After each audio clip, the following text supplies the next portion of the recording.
नमस्कार। स्वागत है आपका स्प्रेड पीस में। आज सुनिए मुंशी प्रेमचंद की लिखी कहानी गैरत की कटार। कितनी अफसोसजनक और दर्द भरी बात है कि वही औरत जो कभी हमारे पहलू में बसी थी, अब हमारे तेज खंजर से चुभ रही है। जिसकी आंखें कभी हमारे लिए अमृत के प्याले की तरह थीं, वही आंखें अब हमारे दिल में आग और तूफान पैदा कर रही हैं। रूप तभी तक राहत और खुशी देता है जब तक उसमें एक दिव्य नेमत होती है और जब तक औरत की वफा की आत्मा उसमें जीवित रहती है। इसके बिना वह केवल एक तकलीफ देने वाली चीज हो जाती है, जहर और बदबू से भरी हुई, जिसे हमारी निगाहों से दूर रखना ही बेहतर है और पंजे और नाखून का शिकार मानना चाहिए। एक समय था जब नईमा हैदर की आरजुओं की देवी मानी जाती थी। यह समझना मुश्किल था कि कौन तलबगार है और कौन उसकी तलब को पूरा करने वाला। एक तरफ पूरी दिलजोई थी, दूसरी तरफ पूरी रजा। लेकिन तब तकदीर ने खेल पलट दिया। गुलो बुलबुल में सुबह की हवा की शरारतें शुरू हुईं। शाम का वक्त था और आसमान पर लाली छाई हुई थी। नईमा उमंग और ताजगी से भरी हुई कोठे पर आई। उसके चेहरे की शफकत भी उस समय खिला हुआ था। उसी वक्त वहां का सूबेदार नासिर तेज घोड़े पर सवार होकर निकला। ऊपर नजर उठाई तो हुस्न का करिश्मा नजर आया, जैसे चांद शफकत के हौज में नहाकर निकला है। तेज निगाह ने दिल को पार किया, कलेजा थाम कर रह गया। महल लौटकर अधमरा और टूटा हुआ। मुसाहबों ने हकीम की तलाश की और तब राह रास्म शुरू हुआ। फिर इश्क की कठिन मंजिलें तय हुईं। वफा और हया ने बेरुखी दिखाई, मगर मोहब्बत की शिकायतें और इश्क की धमकियां आखिरकार जीत गईं। अस्मत का खोना तय था। इसके बाद वही हुआ जो हो सकता था। एक तरफ से बदगुमानी, दूसरी तरफ से बनावट और मक्कारी। मनमुटाव की नौबत आई। फिर एक दूसरे के दिल को चोट पहुंचाना शुरू हुआ, यहां तक कि दिलों में मैल पड़ गई। एक दूसरे के खून के प्यासे हो गए। नईमा ने नासिर की मोहब्बत की गोद में पनाह ली और 1 महीने की बेचैन इंतजार के बाद हैदर अपनी भावनाओं के साथ नंगी तलवार को छुपाए अपने जिगर की भड़कती हुई आग को नईमा के खून से बुझाने के लिए आया। आधी रात का वक्त था और अंधेरी रात थी। जैसे आसमान में हुस्न के सितारे चमक रहे थे, वैसे ही नासिर का हरम हुस्न के दीपों से रोशन था। नासिर 1 हफ्ते से मोर्चे पर गया हुआ था, इसलिए दरबान गाफिल थे। उन्होंने हैदर को देखा, लेकिन उनके मुंह सोने चांदी से बंद थे। ख्वाजासराओं की निगाह पड़ी, लेकिन वे पहले ही एहसान के बोझ से दब चुके थे। खवासों और कनीजों ने भी मतलब भरी निगाहों से उसका स्वागत किया और हैदर बदला लेने के नशे में गुनहगार नईमा के सोने के कमरे में जा पहुंचा, जहां की हवा संदल और गुलाब से बसी हुई थी। कमरे में एक मोमबत्ती जल रही थी और उसकी भेद भरी रोशनी में आराम और तकल्लुफ की सजावटें नजर आती थीं, जो सतीत्व जैसी अनमोल चीज के बदले में खरीदी गई थीं। वहीं वैभव और ऐश्वर्य की गोद में लेटी हुई नईमा सो रही थी। हैदर ने एक बार नईमा को आंख भर देखा। वही मोहिनी सूरत थी, वही आकर्षक जवानी और वही इच्छाओं को जगाने वाली ताजगी। वही युवती जिसे एक बार देखकर भूलना असंभव था। हां, वही नईमा थी। वही गोरी बाहें जो कभी उसके गले का हार बनती थीं, वही कस्तूरी में बसे हुए बाल जो कभी कंधों पर लहराते थे, वही फूल जैसे गाल जो उसकी प्रेम भरी आंखों के सामने लाल हो जाते थे। इन्हीं गोरी गोरी कलाइयों में उसने अभी अभी खिली हुई कलियों के कंगन पहनाए थे, जिन्हें वह वफा के कंगन समझता था। उसकी गले में उसने फूलों के हार सजाए थे और उन्हें प्रेम का हार समझा था। लेकिन उसे क्या मालूम था कि फूलों के हार और कलियों के कंगन के साथ वफा के कंगन और प्रेम के हार भी मुरझा जाएंगे। हां, ये वही गुलाब के से होंठ हैं जो कभी उसकी मोहब्बत में फूल की तरह खिल जाते थे, जिनसे मोहब्बत की सुहानी महक उड़ती थी। और ये वही सीना है जिसमें कभी उसकी मोहब्बत और वफा का जलवा था, जो कभी उसके मोहब्बत का घर था। लेकिन जिस फूल में दिल की महक थी, उसमें दगा के कांटे हैं। हैदर ने तेज कटार को पहलू से निकाली और दबे पांव नईमा की तरफ आया, लेकिन उसके हाथ न उठ सके। जिसके साथ उम्र भर जिंदगी की सैर की, उसकी गर्दन पर छुरी चलाते हुए उसका दिल द्रवित हो गया। उसकी आंखें भीग गईं। दिल में हसरत भरी यादों का तूफान उठा। तकदीर की क्या खूबी है कि जिस प्रेम का आरंभ इतना खुशी से भरा हो, उसका अंत इतना पीड़ाजनक हो। उसके पैर थरथराने लगे, लेकिन स्वाभिमान ने ललकारा। दीवार पर लटकी हुई तस्वीरें उसकी इस कमजोरी पर मुस्कुरा रही थीं, लेकिन कमजोर इरादा हमेशा सवाल और आलोचना की आड़ लेता है। हैदर के दिल में ख्याल आया, क्या इस मोहब्बत की बर्बादी का दोष मेरे ऊपर नहीं है? जिस वक्त बदगुमानियों के अंकुर निकले, अगर मैंने तानों और धिक्कारों के बजाय मोहब्बत से काम लिया होता तो आज यह दिन न आता। मेरे जुल्मों ने मोहब्बत और वफा की जड़ काटी। औरत कमजोर होती है, किसी सहारे के बिना नहीं रह सकती। जिस औरत ने मोहब्बत के मजे उठाए हों और उल्फात की नाजबरदारी देखी हो, वह तानों और जिल्लत की आंच क्या सह सकती है? लेकिन फिर गैरत ने उकसाया, जैसे वह धुंधला चिराग भी उसकी कमजोरियों पर हंसने लगा। स्वाभिमान और तर्क में सवाल जवाब हो रहा था कि अचानक नईमा ने करवट बदली और अंगड़ाई ली। हैदर ने तुरंत तलवार उठाई। जान के खतरे में आगा पीछा क्या? दिल ने फैसला कर लिया। तलवार अपना काम करने वाली ही थी कि नईमा ने आंखें खोल दीं। मौत की कटार सिर पर नजर आई। वह घबराकर उठ बैठी। हैदर को देखा, परिस्थिति समझ में आ गई। बोली, हैदर। हैदर ने अपनी झिझक को गुस्से के पर्दे में छिपाकर कहा, हां, मैं हूं हैदर। नईमा सिर झुकाकर हसरत भरे ढंग से बोली, तुम्हारे हाथों में यह चमकती हुई तलवार देखकर मेरा कलेजा थरथरा रहा है। तुम्ही ने मुझे नाजबरदारी का आदी बना दिया है। जरा देर के लिए इस कटार को मेरी आंखों से छिपा लो। मैं जानती हूं कि तुम मेरे खून के प्यासे हो, लेकिन मुझे नहीं मालूम था कि तुम इतने बेरहम और संगदिल हो। मैंने तुमसे दगा की है, तुम्हारी खता हूं, लेकिन हैदर, यकीन मानो, अगर मुझे कुछ आखिरी बातें कहने का मौका न मिलता तो शायद मेरी आत्मा दोजक में भी यही आरजू करती। मौत की सजा से पहले घर वालों से आखिरी मुलाकात की इजाजत होती है। क्या तुम मेरे लिए इतनी रियायत भी देने के लायक नहीं हो? माना कि अब तुम मेरे लिए कोई नहीं हो, लेकिन कभी थे, और तुम चाहे अपने दिल में समझते हो कि मैं सब कुछ भूल गई हूं, लेकिन मैं मोहब्बत को इतनी जल्दी भूलने वाली नहीं हूं। अपने ही दिल से फैसला करो। तुम मेरी बेवफाइयों को चाहे भुनो, लेकिन मेरी मोहब्बत की दिल तोड़ने वाली यादें नहीं मिटा सकते। मेरी आखिरी बातें सुन लो और इस नापाक जिंदगी का हिस्सा पाक करो। मैं साफ साफ कहती हूं, इस आखिरी वक्त में क्यों डरूं? मेरी कुछ दुर्गति हुई है, उसके जिम्मेदार तुम हो। नाराज ना होना। अगर तुम्हारा ख्याल है कि मैं यहां फूलों की सेज पर सोती हूं, तो यह गलत है। मैंने औरत की शर्म खोकर उसकी कद्र जानी है। मैं हसीन हूं, नाजुक हूं। दुनिया की नेमतें मेरे लिए मौजूद हैं।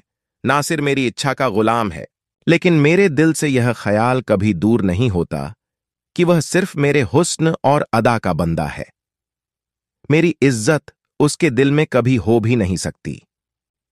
क्या तुम जानते हो कि यहां खवासों और दूसरी बीवियों के मतलब भरे इशारे मेरे खून और जिगर को लज्जित नहीं करते?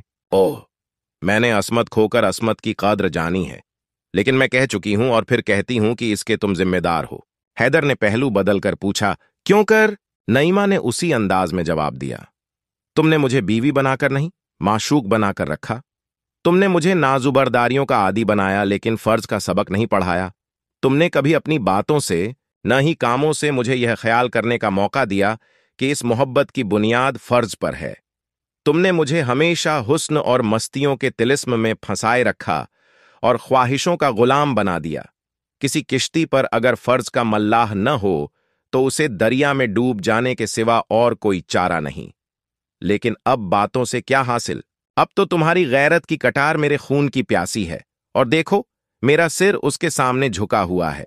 हां, मेरी एक आखिरी तमन्ना है, अगर तुम्हारी इजाजत पाऊं तो कहूं।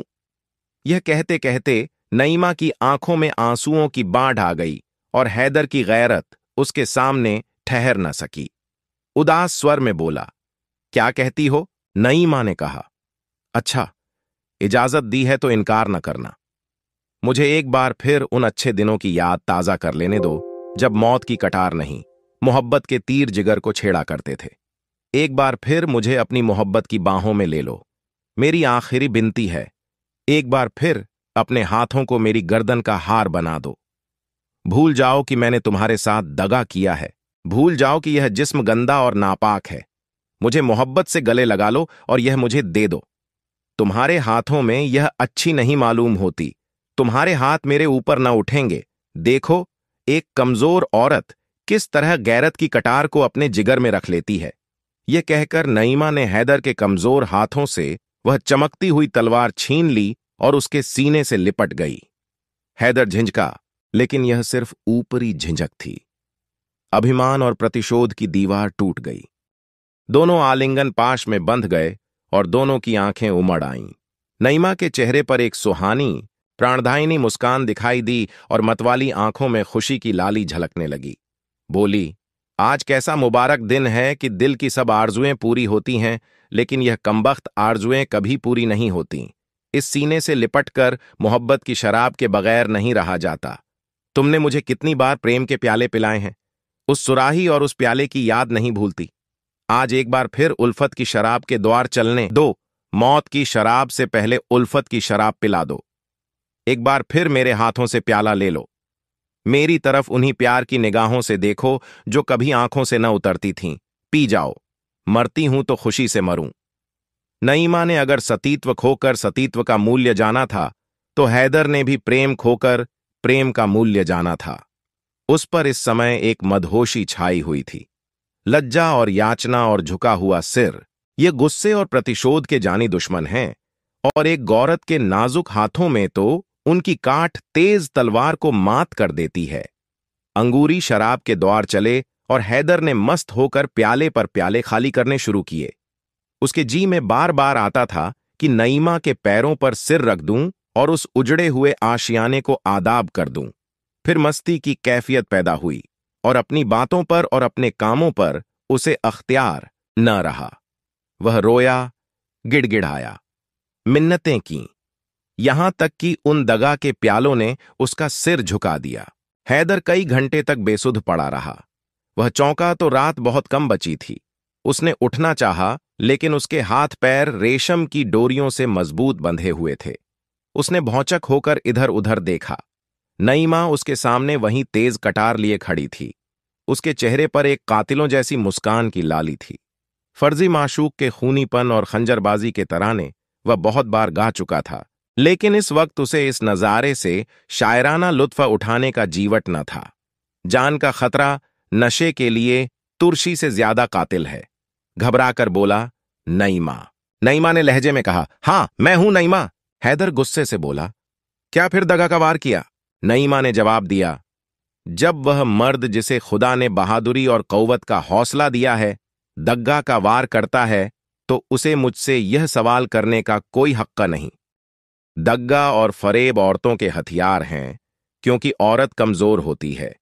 लेकिन तुम्हें मालूम हो गया कि औरत के नाजुक हाथों में ये हथियार कैसी काट करते हैं। यह देखो, यह आबदार शमशीर है जिसे तुम गैरत की कटार कहते थे। अब वह गैरत की कटार मेरे जिगर में नहीं, तुम्हारे जिगर में चुभेगी। हैदर, इंसान थोड़ा खोकर बहुत कुछ सीखता है। तुमने इज्जत और आबरू सब कुछ खोकर भी कुछ न सीखा। तुम मर्द थे, नासिर से तुम्हारी होड़ थी। तुम्हें उसके मुकाबले में अपनी तलवार के जौहर दिखाना था, लेकिन तुमने निराला ढंग अख्तियार किया और एक बेबस औरत पर दगा का वार करना चाहा, और अब तुम उसी औरत के सामने बिना हाथ पैर के पड़े हुए हो। तुम्हारी जान बिल्कुल मेरी मुट्ठी में है। मैं एक लहमे में उसे मसल सकती हूं, और अगर मैं ऐसा करूं तो तुम्हें मेरा शुक्रगुजार होना चाहिए, क्योंकि एक मर्द के लिए गैरत की मौत बेगैरती की जिंदगी से अच्छी है। लेकिन मैं तुम्हारे ऊपर रहम करूंगी। मैं तुम्हारे साथ फयाजी का बर्ताव करूंगी, क्योंकि तुम गैरत की मौत पाने के हकदार नहीं हो। जो गैरत चंद मीठी बातों और एक प्याले शराब के हाथों बिक जाए, वह असली गैरत नहीं है। हैदर, तुम कितने बेवकूफ हो। क्या तुम इतना भी नहीं समझते कि जिस औरत ने अपनी अस्मत जैसी अनमोल चीज देकर यह ऐश और तकल्लुफ पाया, वह जिंदा रहकर इन नेमतों का सुख जुटाना चाहती है। जब तुम सब कुछ खोकर जिंदगी से तंग नहीं हो, तो मैं कुछ पाकर क्यों मौत की ख्वाहिश करूं? अब रात बहुत कम रह गई है। यहां से जान लेकर भागो, वरना मेरी सिफारिश भी तुम्हें नासिर के गुस्से की आग से नहीं बचा सकेगी। तुम्हारी यह गैरत की कटार मेरे कब्जे में रहेगी और तुम्हें याद दिलाती रहेगी कि तुमने इज्जत के साथ गैरत भी खो दी। मुंशी प्रेमचंद की कहानी गैरत की कटार हमें कई महत्वपूर्ण शिक्षाएं प्रदान करती है। यह कहानी न केवल व्यक्तिगत गर्व और आत्ममूल्य की अवधारणाओं को चुनौती देती है, बल्कि मानवीय कमजोरियों और संवेदनाओं के बारे में भी गहराई से विचार करने को प्रेरित करती है। पहली बात, कहानी यह दिखाती है कि गर्व और आत्ममूल्य को सही तरीके से समझना और अपनाना कितना महत्वपूर्ण है। हैदर का गैरत के नाम पर अपनी वास्तविक जिम्मेदारियों और संवेदनाओं की अनदेखी करना और नईमा का अपने अस्तित्व और सम्मान के लिए संघर्ष इस बात को स्पष्ट करता है कि वास्तविक गर्व और आत्ममूल्य केवल बाहरी दिखावे और समाज के दबाव से नहीं, बल्कि व्यक्तिगत समझ और ईमानदारी से ही आता है। दूसरी बात, कहानी में यह भी दर्शाया गया है कि प्रेम और सच्चे संबंधों में गहराई और बलिदान की आवश्यकता होती है। नईमा और हैदर के रिश्ते की जटिलता और संघर्ष यह सिखाते हैं कि प्रेम केवल शब्दों और बाहरी दिखावे तक सीमित नहीं होता, बल्कि इसके लिए एक गहरी समझ और समर्पण की आवश्यकता होती है। तीसरी बात, कहानी में यह भी दिखाया गया है कि नफरत और प्रतिशोध केवल आत्मसंतोष का एक भ्रम पैदा करते हैं, जो असल में व्यक्ति को और भी अधिक परेशान करता है। हैदर की दगा की कोशिश और नईमा की प्रतिशोध की भावना कहानी के पात्रों के आंतरिक संघर्ष को दर्शाती है और यह सिखाती है कि नफरत और प्रतिशोध से अधिक नुकसान होता है और अंततः यह आत्मसंयम और समझ से ही हल होता है। अंततः गैरत की कटार यह भी सिखाती है कि कभी-कभी हम अपनी आत्मा की गहराई और सच्चाई को स्वीकार करने से डरते हैं और यह डर हमें खुद से और दूसरों से दूर कर देता है। यह कहानी एक गहरे आत्मनिरीक्षण और सामाजिक समझ की आवश्यकता को उजागर करती है, जो हमें अपनी मानवीयता और संवेदनशीलता को समझने में मदद करती है। आप सुन रहे थे मुंशी प्रेमचंद की लिखी कहानी गैरत की कटार।